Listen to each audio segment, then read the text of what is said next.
बात तो ये कि जो रमज़ान का महीना है ये कोई कैलेंडर का महीना नहीं है सिर्फ एक, ये बाकायदा किरदार साजी का एक मुकम्मल निज़ाम दिया है कायनात को, और जिसका मकसद सूरह बकरा की आयत 183 के मुताबिक तकवा है। अब यहाँ से अगली बात शुरू होती है कि रमज़ान की तकमील हो रही है 1447 हिजरी के, तकवा की तकमील नहीं हो रही। तकवा का सफ़र तो जारी रहना है, वो तो अभी आगाज़ हुआ है हमारा। लिहाजा ये कोई ऐसा लिबास नहीं है जिसको आज उतारा कल पहन लिया, ये एक ढाल है जो पूरी जिंदगी मेरे साथ रहनी है, और इस ढाल ने मेरी हिफाजत वहां भी करनी है जहां मेरा हिसाब होना है, पूछा जाना है तो मैंने वो ढाल दिखानी है, जी ये ढाल थी मेरी, इसने मुझे बचाया हुआ था।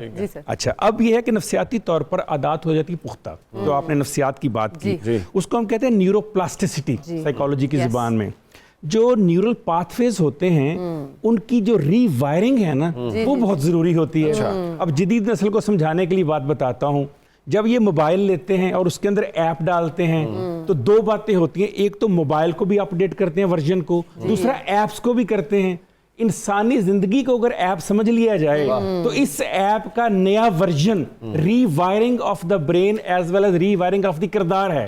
तो रमजान जो है वो रीवायरिंग करता है, न्यूरोप्लास्टिसिटी करता है। क्या बात है, बिल्कुल ठीक।